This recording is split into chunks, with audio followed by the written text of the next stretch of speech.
and Gurmara.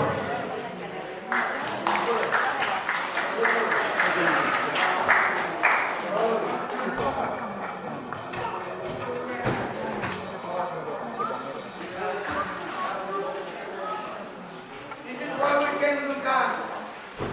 To help you gentlemen finish the church. That's why we have respond to your letter. Now we are here so that please finish the church right away, as soon as possible. Thank you.